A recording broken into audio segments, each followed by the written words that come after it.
Shalom Ouvracha, bonjour à tous. Ce soir, le 31 décembre, bien entendu la fête de Hanouka aussi. Alors, on va traiter un sujet très très intéressant. Et c'est une question que je pense chacun d'entre vous a dû sûrement se la poser une fois, ou même ce soir pendant le cours, ou même maintenant, quand je suis en train de faire mon cours, vous allez voir que cette question, même maintenant, il y a plusieurs personnes, je suis sûr, ils sont en train de se poser cette question. La question, elle est très simple.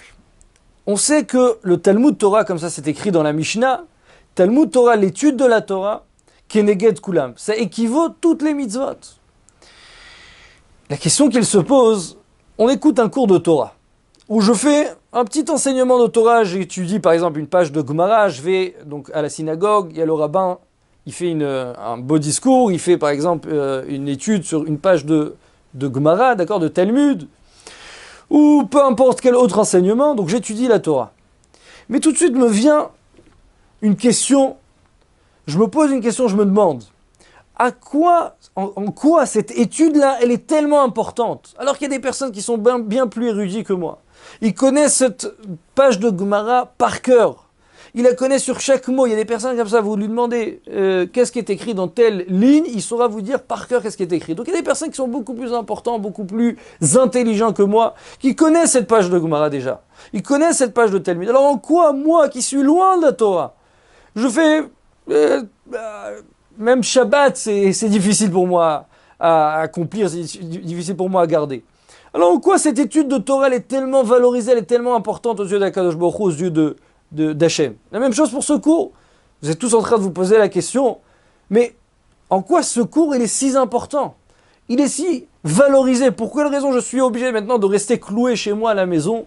Pas obligé, bien entendu, personne n'oblige qui que ce soit, mais pour quelle raison de rester maintenant chez moi à la maison ce soir à écouter ce cours de Torah serait plus important que aller, je sais pas, moi, sortir dans la rue avec, je sais pas, avec les feux d'artifice, la musique et toutes les choses qui pourraient y avoir, les belles choses entre guillemets, dans le monde extérieur. Pourquoi cette étude de la Torah, elle est si importante?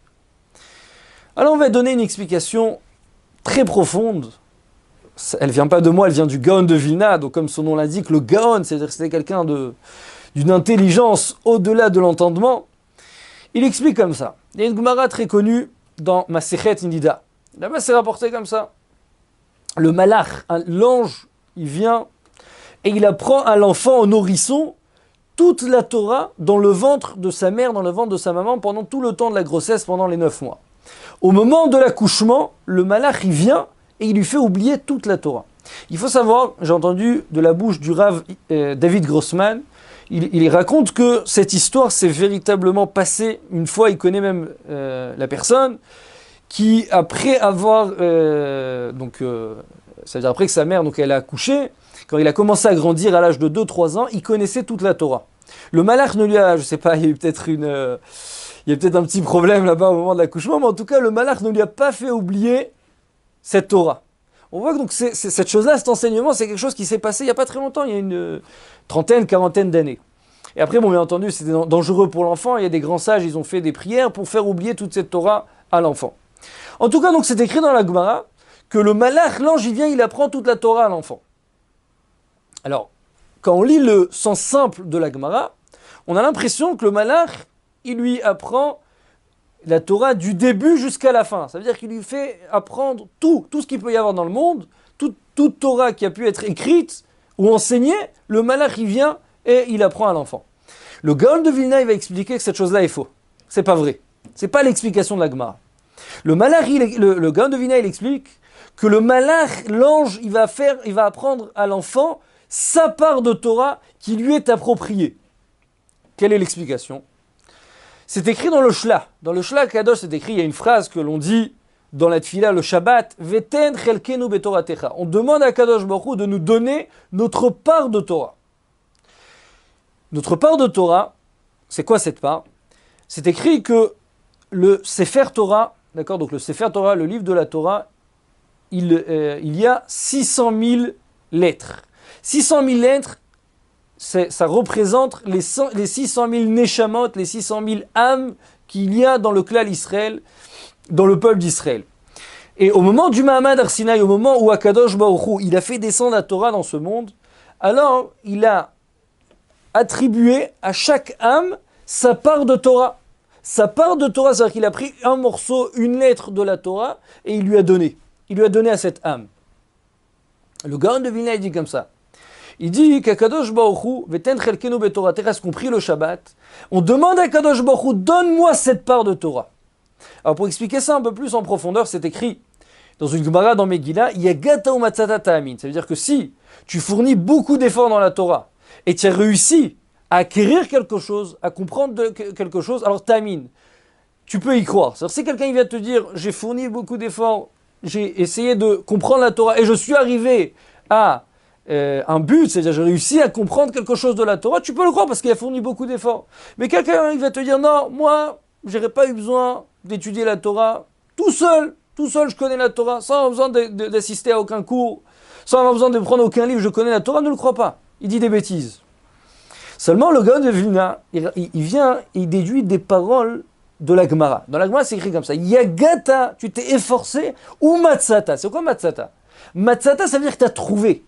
Tu as fait une trouvaille. Le Gaon de Vilna, il pose une question. Il dit, en quoi la Torah, c'est considéré comme une trouvaille? C'est quoi une trouvaille? Une trouvaille, vous vous baladez dans la rue, et vous trouvez quelque chose. Ça, c'est une trouvaille. Quelqu'un, il a perdu quelque chose, et quelqu'un d'autre l'a retrouvé. Mais la Torah, pour quelle raison elle est appelée trouvaille? Alors que la Torah, c'est quelque chose de notre vivant qu'on est en train d'étudier. On ne l'a pas trouvé. Alors le Gaon de Vilna, il explique selon cette Gemara. Il dit, puisque le malach, l'ange, il m'a fait étudier la Torah, et que cette Torah, elle est à l'intérieur de moi, c'est-à-dire que l'ange me l'a inculquée à l'intérieur de moi, c'est la raison pour laquelle,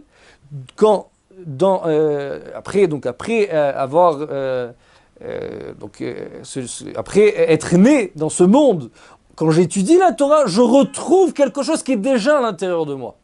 Ça veut dire que Akadosh Baruch Hu, il a voulu faire cette chose-là pour faire du chesed, pour faire du bien, donc avec ses créatures, avec le Ham Israël. Parce que vous savez tous que quelque chose qui a déjà été étudié une première fois, c'est beaucoup plus facile à le réviser, à le réétudier. Alors quelque chose que c'est la première fois que vous l'étudiez, vous ne le connaissez pas, c'est très difficile. Akadosh Baruch Hu, il a voulu que la Torah nous soit familier. Ça veut dire que la Torah, ce soit quelque chose de facile, d'accessible. Akadosh Baruch Hu, qu'est-ce qu'il a fait? Il a fait en sorte que le malach, il m'a déjà mis cette Torah en moi-même. Et le restant de ma vie, ça sera seulement à retrouver quelque chose qui est à l'intérieur de moi. Mais le Gaon de Vilna, sa plus grande des précisions dans cette Gemara, c'est que la Torah que le malach, que l'ange t'a appris, c'est ta Torah qui t'appartient. C'est cette Torah que le malach t'a appris, c'est seulement ta Torah à toi. C'est pas la Torah qui appartient à quelqu'un d'autre, c'est seulement ta Torah.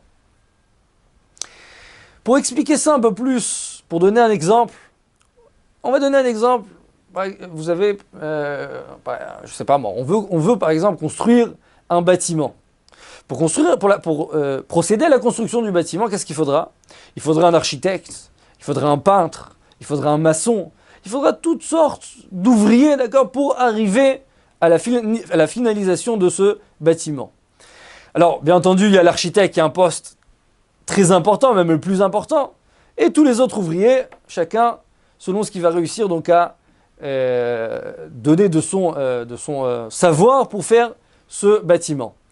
Mais bien entendu, s'il va manquer le maçon, le peintre, alors le bâtiment il va être manquant, il va manquer quelque chose à ce bâtiment.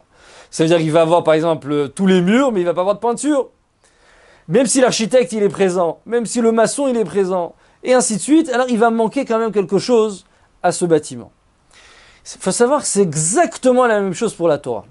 La Torah, c'est quelque chose qu'Akadosh Baruch Hu il a fait descendre dans ce monde. Mais Akadosh Baruch Hu il a dispatché cette Torah en 600 000 âmes. Chaque personne du Ham Israël, alors il est attaché à une âme. Cette âme-là, elle a l'obligation d'étudier la Torah. Et cette Torah qu'il doit étudier, il a une part qui lui est appropriée. Il n'y a que lui qui peut étudier cette chose-là. Ça veut dire que quoi? C'est-à-dire que si maintenant le plus grand sage, d'accord, du Ham Israël, du peuple d'Israël, vous allez prendre le plus grand érudit, il connaît toute la Torah, toute sa Torah bien entendu.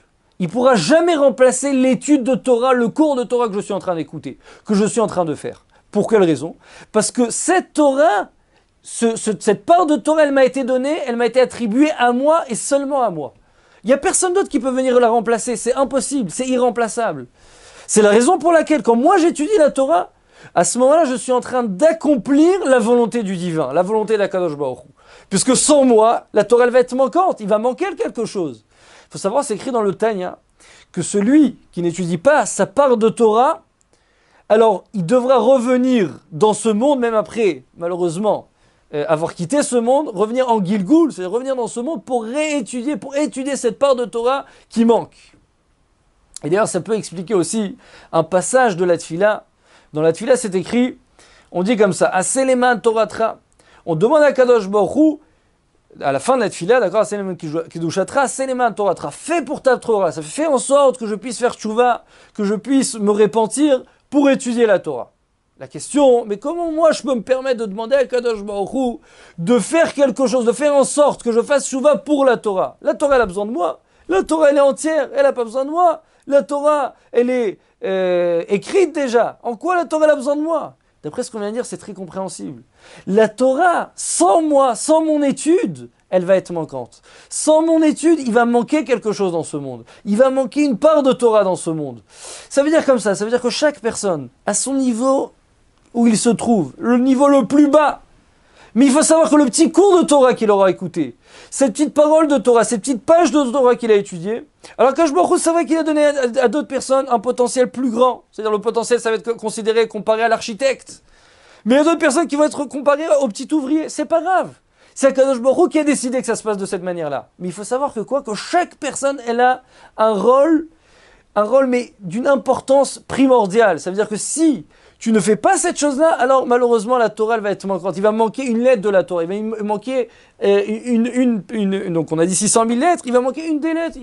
On va atteindre par exemple 598 000, mais il va en manquer 2000. Pourquoi? Parce que un petit juif, tout simple, dans la ville de Paris, dans la ville de Marseille, d'accord? Ça peut être même aux États-Unis, au Canada, peu importe, dans le monde.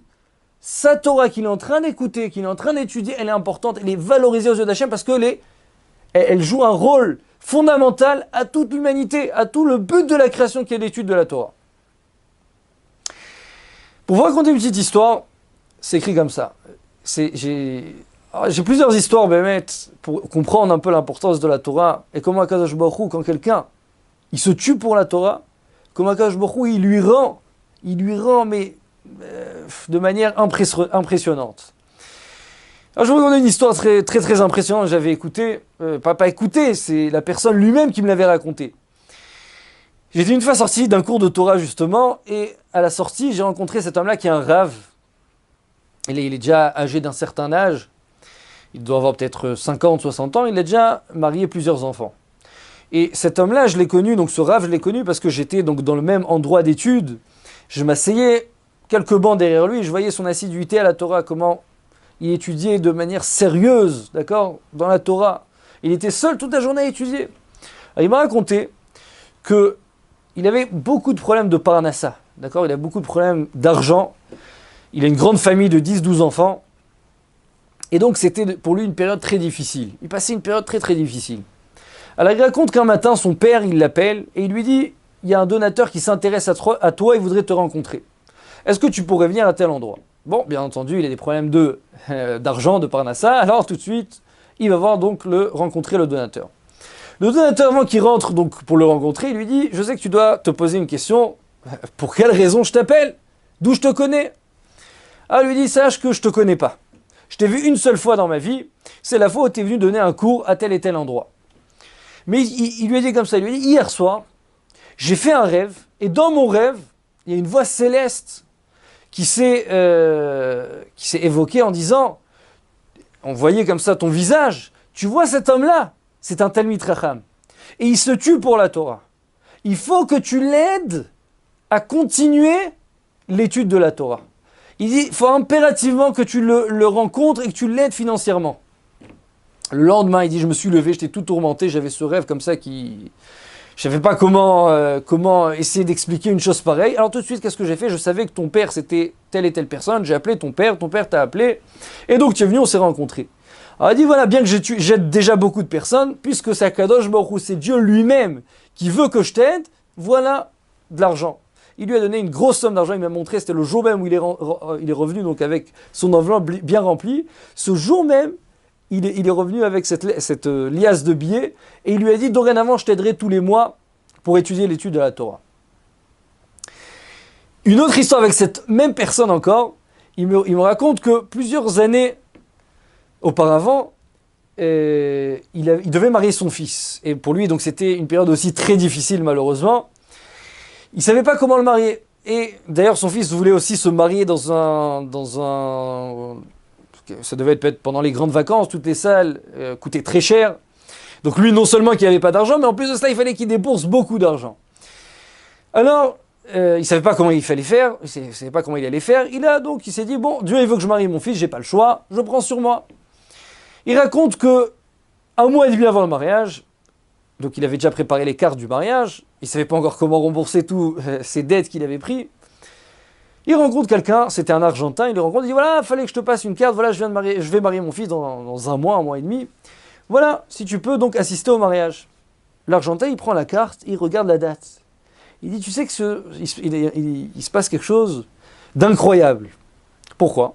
Il lui dit, sache que j'ai un donateur de l'Argentine, il doit se marier justement dans cette période, la période de ton fils. Il m'a demandé de chercher 7 mariages pendant cette période-là. Ce donateur-là, il a envie de financer à 100%. Pour que non seulement lui va être joyeux pendant son mariage, mais il va aussi faire profiter d'autres personnes.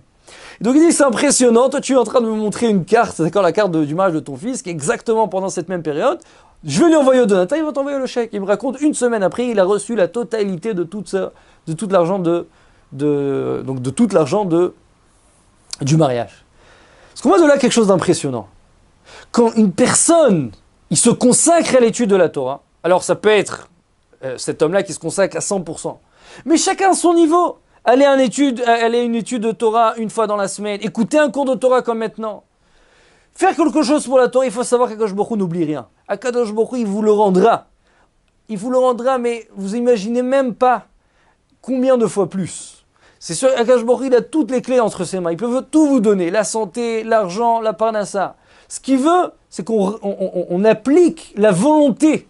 La volonté de ce monde, c'est l'étude de la Torah. Et comme on l'a expliqué, l'étude de la Torah, c'est pas seulement le grand érudit, c'est même le plus petit juif, le juif le plus lointain, c'est-à-dire qui connaît presque rien de la Torah. Mais il faut savoir que Akadosh Baruch Hu, il a mis dans ce monde pour ces quelques phrases, ces quelques discours, ces quelques entendus, d'accord, ces quelques études de Torah qu'il a pu participer dans sa vie. C'est ces choses-là qui vont, avec lui et tout le Ham Israël, pouvoir arriver à la shlemut, à une Torah donc, qui est entière, qui sera parfaite, d'accord, qui sera donc on va réussir à composer donc ce puzzle des 600 000 lettres de Torah. Vous allez me poser une question. Ce discours, il est bien beau, d'accord. On a bien compris quelle est l'importance de la Torah. Pour quelle raison moi, je joue un rôle majeur donc à cette chose-là.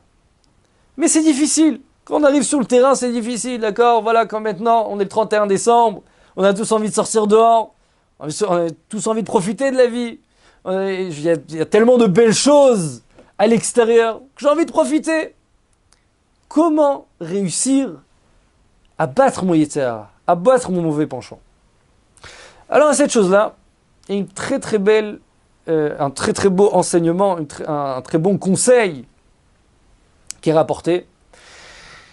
Il est écrit comme ça. Écrit dans le Rida, une phrase très connue, En davar omed bifnei haratzot. Ça veut dire que rien ne fait face à la volonté d'une personne. Ça veut dire quoi, rien ne fait face à la volonté d'une personne?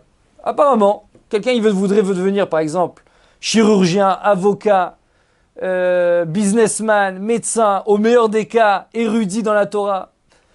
Alors, s'il a vraiment une volonté sincère, il y arrivera, il atteindra le but de cette volonté. Mais d'un autre côté, on voit notre enseignement apparemment qui serait complètement contradictoire. C'est écrit dans la Gemara dans Brachot, quelqu'un qui a l'intention, Chashav la mitzvah, il a une intention sincère de faire une mitzvah. Vénénas, il a eu un cas de force majeure. Veloasa, il n'a pas pu l'accomplir. Akadosh Baruch Hu, il considère comme si qu'il a fait la mitzvah, comme si qu'il a accompli la mitzvah.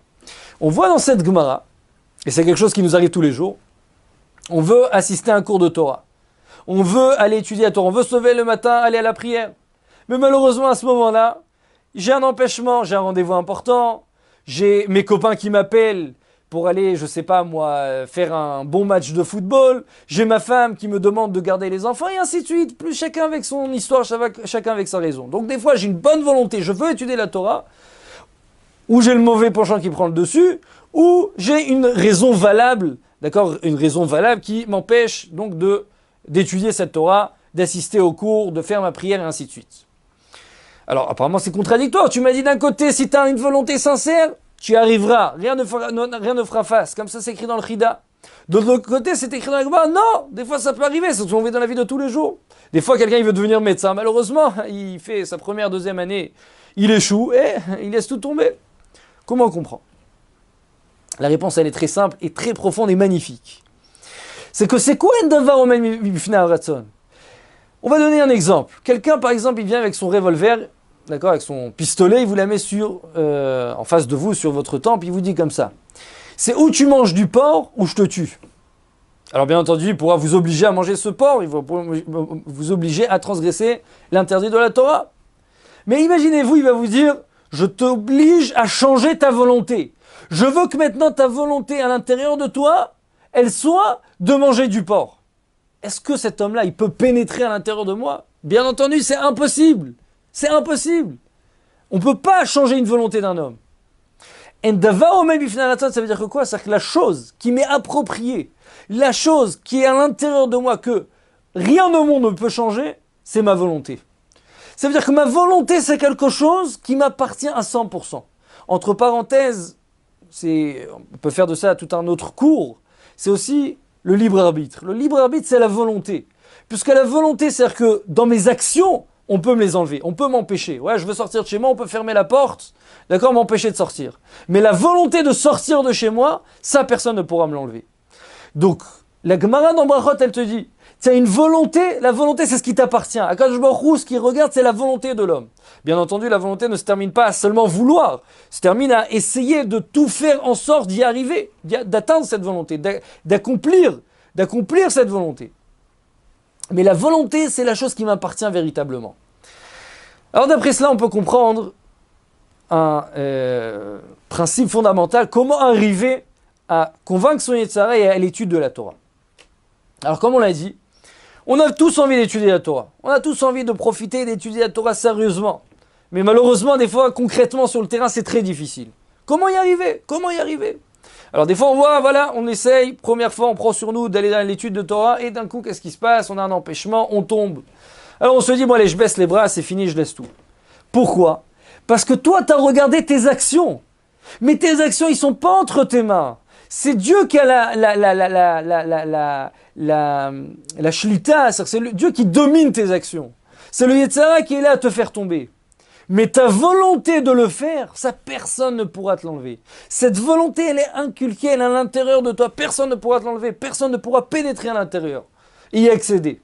Donc c'est-à-dire que si un homme, il travaille sur ses actions, ça veut dire qu'il se base, comment il va considérer, est-ce que ce qu'il a pris sur lui, c'est quelque chose de véritable, il va se baser selon ses actions, il peut être sûr qu'il va tout laisser tomber. Mais s'il va se baser selon sa volonté, c'est-à-dire qu'à chaque fois, il va travailler sur sa volonté. L'étude de la Torah, c'est important. L'étude de la Torah, comme on l'a précisé, c'est le but de la création. Et moi, je joue un rôle majeur à cette création. Puisque sans ma Torah, la Torah, elle va être manquante. Sans la Torah, il va me manquer quelque chose dans ce monde. Il va me manquer, après 120 ans, on va me dire, mais sache que même si ta Torah, elle n'était pas de beaucoup, c'est possible qu'elle était de beaucoup, mais c'est possible qu'un petit cours, ça suffit.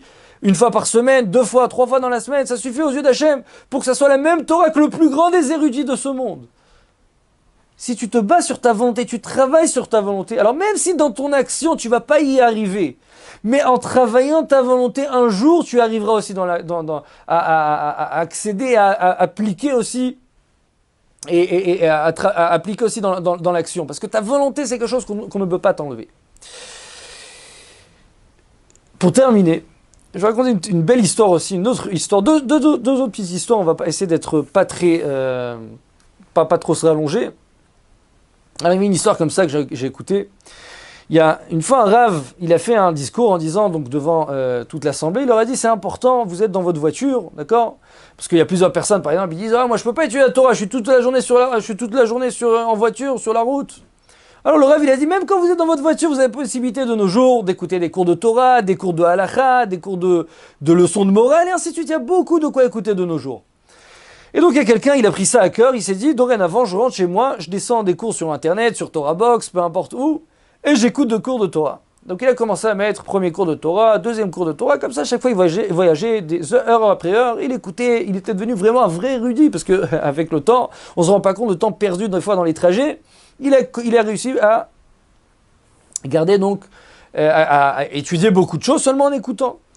Un jour, il se retrouve en chemin, il était très tard la nuit, il faisait sale temps, d'accord, il y avait malheureusement un très mauvais temps, il n'y avait pas une bonne visibilité, il y avait un camion devant lui qui le dérangeait depuis déjà pas mal de temps, 20-30 minutes, il en avait marre, il voulait doubler mais il n'y avait pas où doubler.